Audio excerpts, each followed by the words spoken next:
Relationships. Does the sound of that word just make you want to run for the hills?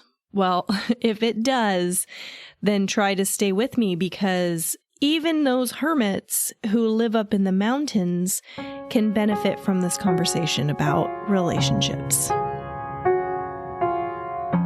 I'm Dr. Williams, and this is my podcast. I have 2 graduate degrees in psychology, am a licensed mental health counselor, and an expert in the area of spirituality. I am devoted to living my best life and am sharing it with all of you.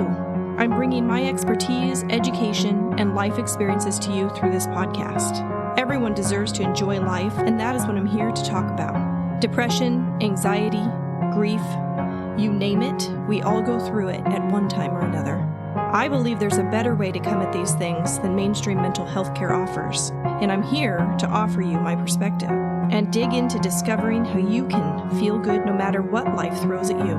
It is my intention to contribute goodness to this world, and the content herein is how I do that. But one disclaimer before we dive in: should you decide to apply the information offered here, be prepared for improvements in your life. You may even live happily ever after, and you'll only have yourself to thank. This is Feel Good Now, the Dr. Williams podcast.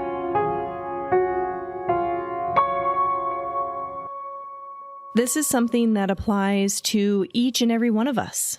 We all have varying relationships with other people. We also have relationships with things. But today I'm going to focus mostly on relationships with other people and the relationship with yourself. The question comes up, do relationships serve us? Just like our beliefs, we have to wonder if the relationship is offering us something beneficial in our life. And it stands to reason that we do benefit from relationships, because at the most basic level, humans are striving for connection with other people. If it wasn't beneficial, then you would think that we wouldn't be doing that.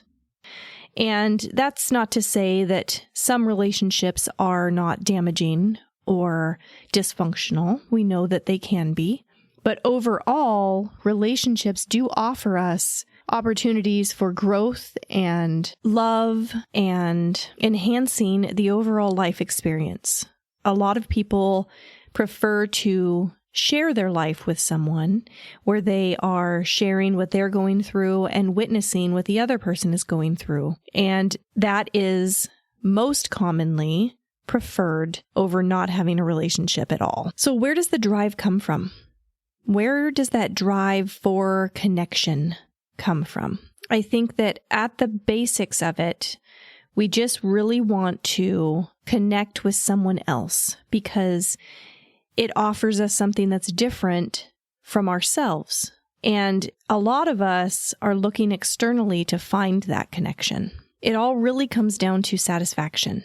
Just like with your beliefs, in the episode when I discussed beliefs and questioning whether they serve us or not. No matter what, if you are having a desire for something, whether it's a material object or it's somebody in your life in the form of a relationship, it comes down to believing that when you have it, you're going to feel better. You're going to be happier. That is the drive for every single desire that we have.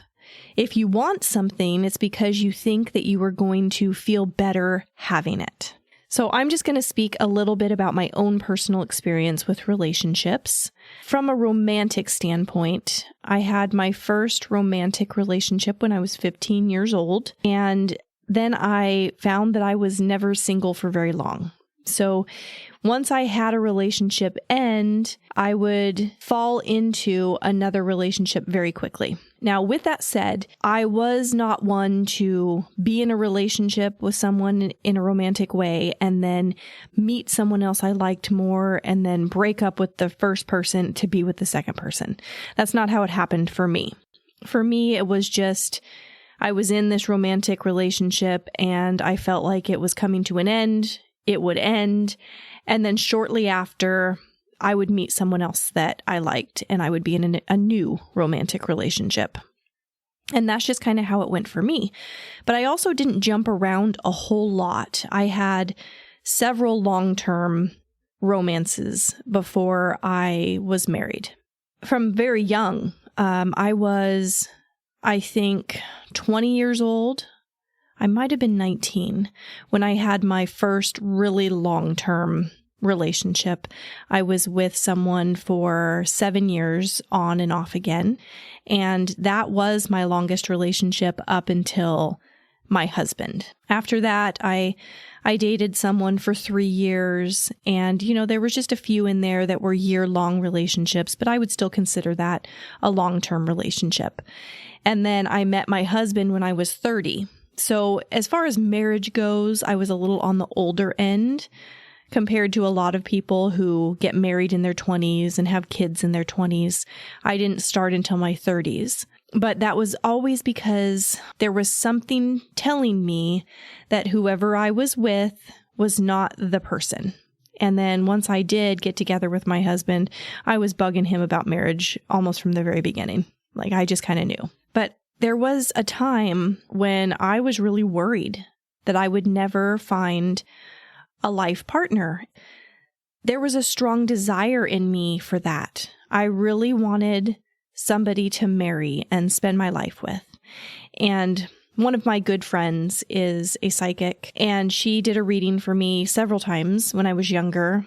And I was such a cliche because, when people go to psychics, it's usually for a couple reasons. They want to know about money or they want to know about love. And for me, it was love. I was always focused on finding that person and settling down and starting a family. And that was the biggest desire I had in my life. And I remember just being in tears about worrying that I would never find that person. And of course, it did happen for me.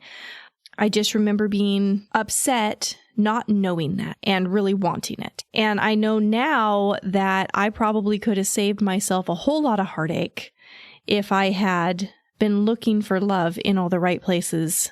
And that means not outside of myself. But I'll get into that in just a minute. So that new relationship feeling?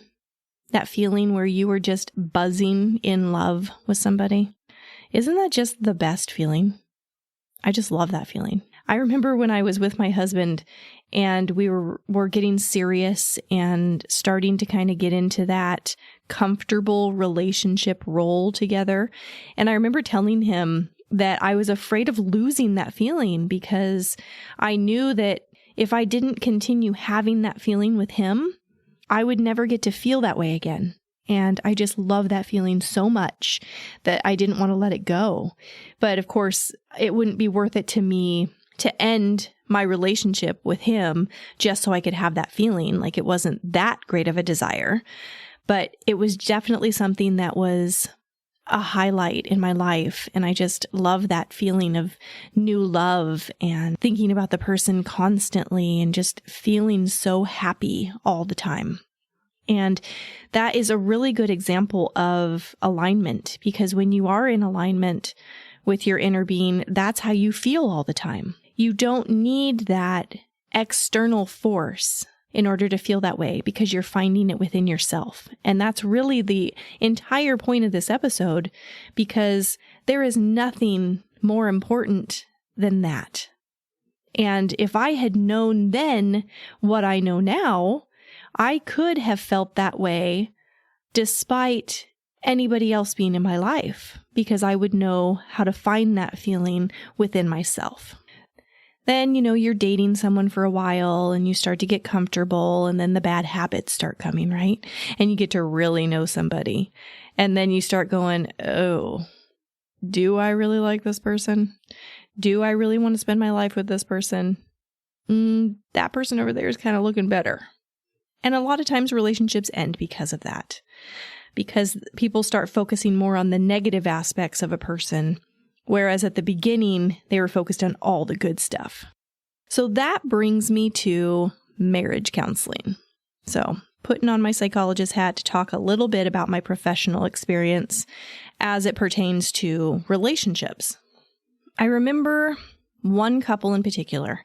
Just to be clear, I was never a certified marriage counselor. I didn't get that certification. I had some education in marriage therapy, but I never was focused on it solely to the point where that was going to be my career focus. So I have had trainings as they apply to marriage counseling and relationship counseling, but it's never been something that I have gone deep into. But when I was working in community mental health, we had an array of cases. When you work in a setting like that, you don't really get specific about the types of people you want to work with. You kind of get a variety just based on whose caseload can take on someone else. And it's not really the ideal way to conduct therapy, in my opinion.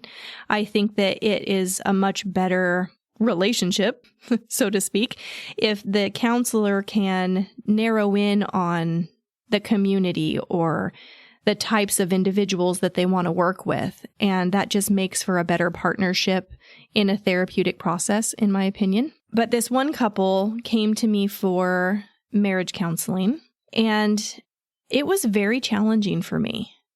And I think part of the reason it was so challenging is because of that validation thing I talked about in the therapist role episode, because I was really, really good at establishing a solid rapport with those that I was in this working relationship with.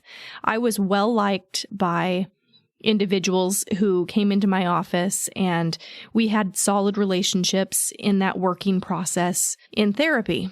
And I know now that the reason that I was able to establish such a good rapport with those people was because I was really good at validating their feelings. They really felt heard by me. And if you've already listened to my episode on the therapist role, then you know that I don't see validation as a positive attribute of a therapist. That's different than the way I used to look at things, but I know things differently now. So validation to me is not helping somebody to improve their lives in the best way that we can. I'm not saying it doesn't work. I think that it's a much slower process. I think empowerment is more beneficial for everybody involved and gets somebody improvements in their lives a lot faster, which is really what you want. Because who wants to be in therapy for years and years and years? Anyway, what I found challenging about this couple that I had in marriage counseling was I wasn't able to easily validate their feelings. And the reason was because they were opposing, right?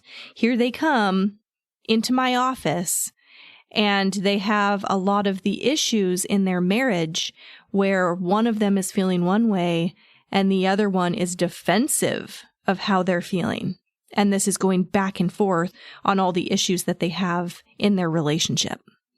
So I was finding this balance of, well, if I validate your feelings, then I am discrediting yours by the other person. And it kind of put me in the middle. And it made me have to conduct therapy in an entirely different way than I was used to. And validating people's feelings is, well, I think it's a crutch. I think it's a really easy way of gaining rapport with individuals. And I think that a lot of therapists rely on that.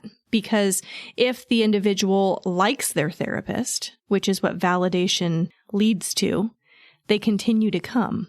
With saying that, I'm not saying that's why therapists do that, but I am saying that there is a better way. And I think that empowering individuals is the heart of helping them to improve. They have everything they need within them already. We just have to guide them in getting to the place where they can find the information within themselves. Validating their negative feelings isn't doing that. It's not serving the purpose that therapists are hoping it will serve. And I don't think it's getting either of them to the goals that they've established together in the working relationship. When I was counseling this couple, I felt like I was really kind of teeter-tottering every time that I was in session with them. because I was over here trying to make her feel better. And then I would have to go to the other side and try to make him feel better at the same time. And I realize now the error of that. That's no way to help either of them. And what I would do differently now is teach selfishness, which may sound like a surprising thing to teach someone in therapy, but it is really the best way to resolve all relationship issues. Because there's only one relationship that really matters, and that is the relationship with your inner being. When you make that a priority, every other relationship in your life will improve. And maybe that's a current relationship that's getting better, or maybe it's a relationship ending and going separate ways. Sometimes that is the best thing for everybody. And when you find that you are prioritizing your own relationship with your inner being, you will find that certain people in your life will go their own way. Because if you're in alignment and they're not, you can't attract them.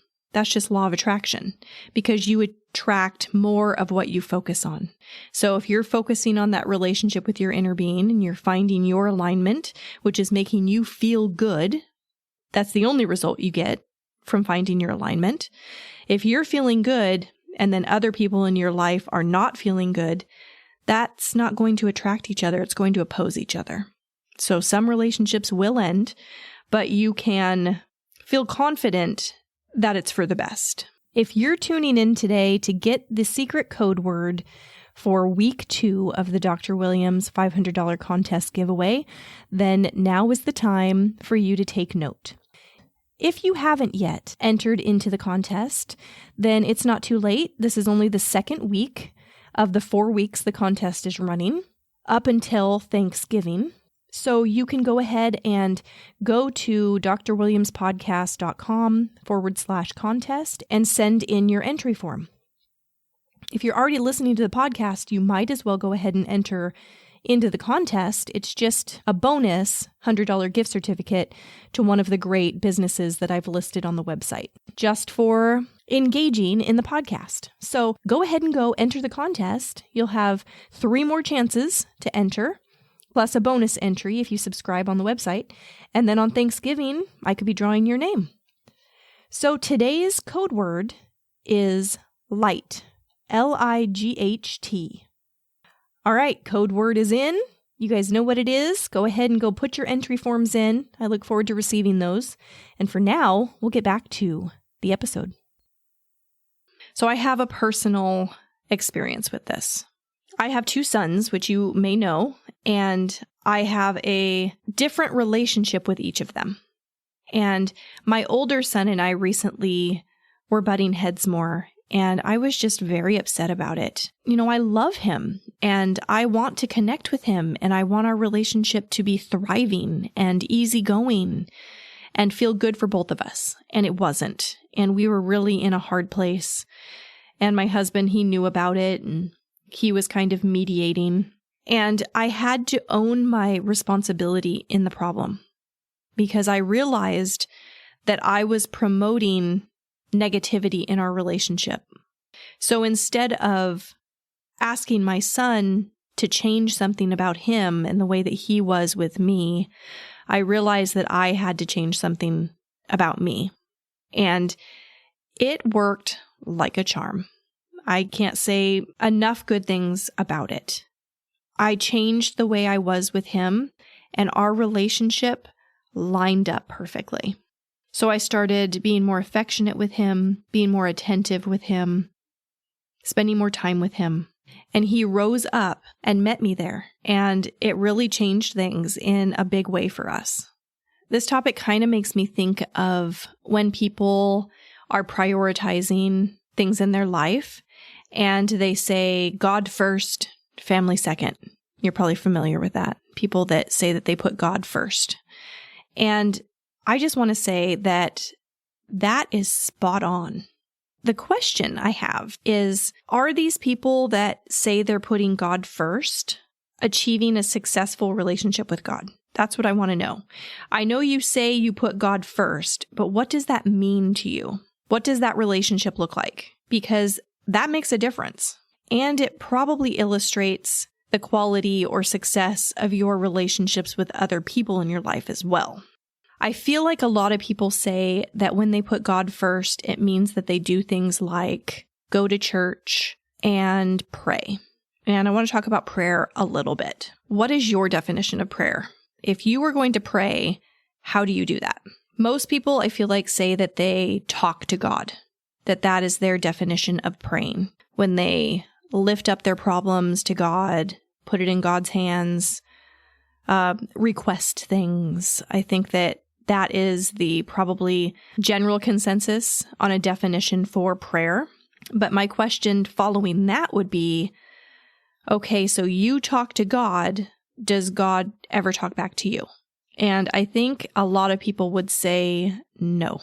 But I think a lot of people also believe that God doesn't talk to us, which is, of course, ridiculous. That is 100% false. God definitely does talk to us. You just have to know how to recognize it. When people are attempting to connect with God, I also would want to know, where are you looking? Because a lot of people consider God to be external from themselves, as an external force, something that is outside of you. And if that's the case, then you're looking in all the wrong places, first of all, and you're also missing out on the most fulfilling relationship you could be having in your life. Truly connecting with God will allow all problems to cease in your life. It will also allow you to pray effectively, meaning you can ask questions and receive answers. So how do you do that? How do you connect with God? Well, first of all, you have to know that God is within you. God is not outside of you. God is not an external force. The source energy that creates worlds is your very own inner being. And it's the same for everybody, for every life. Second, you have to seek the connection. So you have to look for God in the right places. How do you do this? You do it by quieting your mind. You have to meditate. When you get good at meditation and you have a successful meditation session, you'll know it because you were able to quiet the chatter of your mind. At first, it's very difficult. We don't even realize how much our mind is going all the time until you actually try to quiet it. But you will find that you improve on this very quickly. I would say within a week, you'll notice a difference. But what happens is when you turn that chatter off, when you're able to quiet your mind successfully, that is what opens up the line of communication with your inner being. That's like calling God on the phone. Third, you have to recognize the difference between thinking a thought and receiving a thought. And the way you know the difference is by how you feel. So we're thinking thoughts all the time.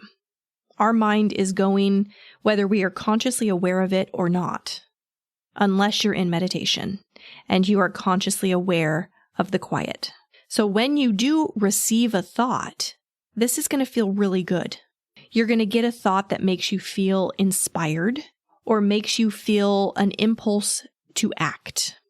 And that's when you know you are receiving a thought from your inner being rather than thinking a human thought. The fourth and last thing is you have to trust the thought that you receive. And that's easier said than done, at least at first. And that's something that I am still working on. So recently I have been tuning into my inner being in times outside of meditation. So I can do it successfully during meditation, but I've been starting to incorporate it more just in waking life. So for instance, I was working on an episode a couple weeks ago, and I was writing my notes, and I couldn't think of a word, and it was driving me bonkers because I needed this word. It was a critical word to the point I was trying to make, and I needed the specific word. And instead of looking within to find the word, I reached out to my girlfriends and I sent a video and I explained the situation and I kind of defined the word I was looking for. And then I asked them if they could come up with the word. And I originally thought it would come from one of my friends because we had discussed something in the past. And I remembered that in that conversation, we had used the word that I was looking for. But actually, it came to me by way of one of my other friends who was also in this group that I sent the video to. And she got me there. She was able to get me to the word that I was looking for. And I was very grateful and I felt relieved because I finally remembered the word that I was trying to remember. But it was a longer way to the solution than it could have been. And I know this now because shortly after I did that, I had another experience where I was trying to remember something and I couldn't. But instead of looking externally for the answer, I turned it inward. And the coolest thing happened. It was actually the episode that I was working on about the therapist role and the therapeutic relationship. And I wanted to remember Carl Rogers because it was Rogerian therapy that I was trying to get to. And Carl came to my mind when I looked inward. Carl came to my mind, but then immediately Jung followed because Carl Jung is another well-known forefather in psychology. And then I knew it wasn't Jung. I knew that wasn't the right one. But knowing Carl was the path of least resistance to getting me to Carl Rogers. And I was able to get there with my inner being. And the reason is because we have the ability, all of us, to tap into infinite intelligence. It's there within us. Every thought that has ever been thought is still around. We just have to tap into it. So I asked my inner being to get me there, and my inner being got me there through the path of least resistance. And it was cool to realize that when it happened. And I've been doing this more. I had it the other day also. I was in the grocery store and I was looking for an item.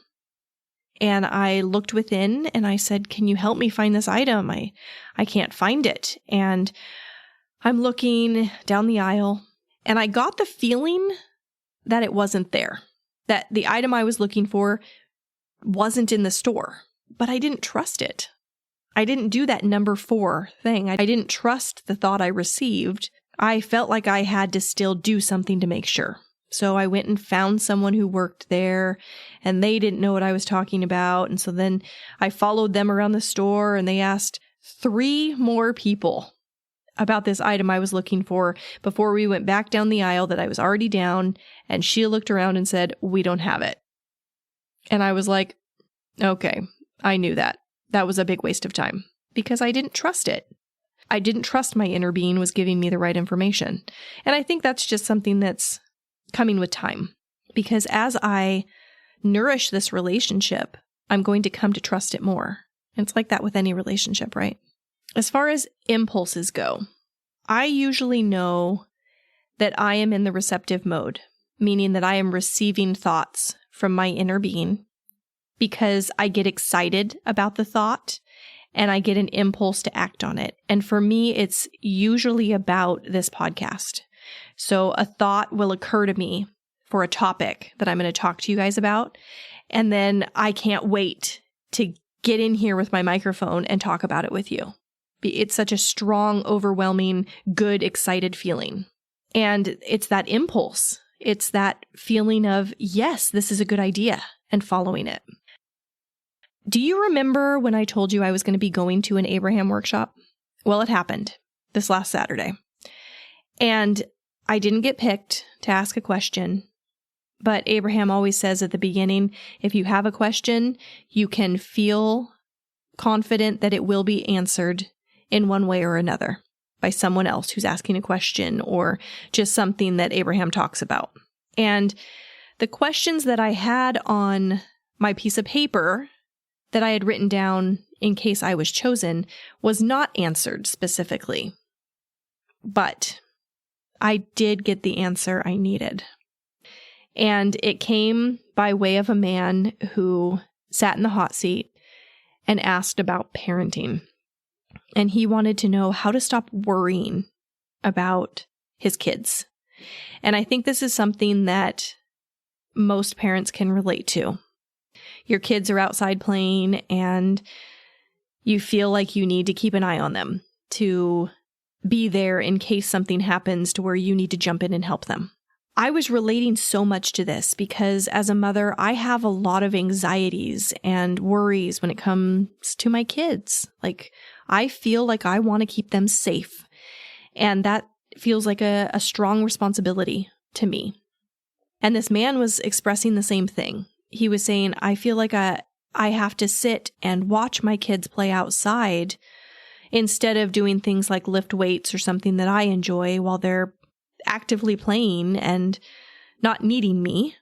But what if there's somebody out there who's going to hurt them? And what Abraham said was so profound. Oh my gosh. It brought me to tears, and it brought the woman next to me to tears, and we cried together because it was such a comforting knowing. And what Abraham said was, if you are in alignment with your inner being and you are feeling worry and fear, then you know that what you're thinking about differs from what your inner being is thinking about. So fear, worry, your inner being never feels that way. Your inner being never experiences fear or worry or anything negative. And the man said, well, wait a minute. So if your inner being never experiences anything negative, what if something bad is going to happen? And this was the big thing. This was the powerful message. Abraham said, here's what would happen. If you are in alignment and something bad is actually going to happen to your kids, you will feel an overwhelming impulse to run to them or to run outside or to get to them. It will be overwhelming for you and you will feel like you have to act immediately. How cool is that? Does that not make you feel better? I instantly felt better. I felt like, oh, thank God. Literally, thank you, God. If something bad's going to happen to my kids and I am maintaining my alignment with my inner being, I will just know it no matter where I am, and I will be able to act on impulse. The worry and the fear, the anxiety, that's not serving me, and it's not accurate. So I wanted to share that with you guys. That was the best message I could have gotten and helped me to feel so much better. That's really the point of all of my anxiety and worry is my kids. And I feel like I can let that go a lot more now. So inspiration and impulses. That's how you know you're receiving those thoughts. And you can always trust those thoughts. Be selfish about your relationships. Your relationship with you. Your relationship with your inner being. That is the most important relationship for any of us. All of your other relationships will fall in line if you focus on that one. That concludes this episode, but if you don't want to wait for the next episode to come out, I have more for you at drwilliamspodcast.com. You can learn more about me and my journey to podcasting, find all the ways to connect with me on social media, and there's a button to subscribe so you're the first to know what's new and upcoming. You also can shoot me an email at hello@drwilliamspodcast.com. You are so special to me, and your support does not go unnoticed. I want to support you too. This podcast is my outlet for growth because when you teach something, you hold yourself accountable and apply the information in life. But the inspiration for these episodes comes in a variety of ways, and one of those is through you. I want you to feel like this is your show too. So send me a message and let me know which episode is your favorite and why. And tell me if there's a topic you'd want to hear me talk about. Your feedback applies to so many people, and your suggestion could change someone's life for the better. The best way to do this is by subscribing to the show and leaving a review through your favorite podcast platform. I really listen to you guys, and this dialogue feeds my soul. You say that you're a fan of me, but truth be told, I am a fan of yours. Everything is working out for each of us, and we're all in this together.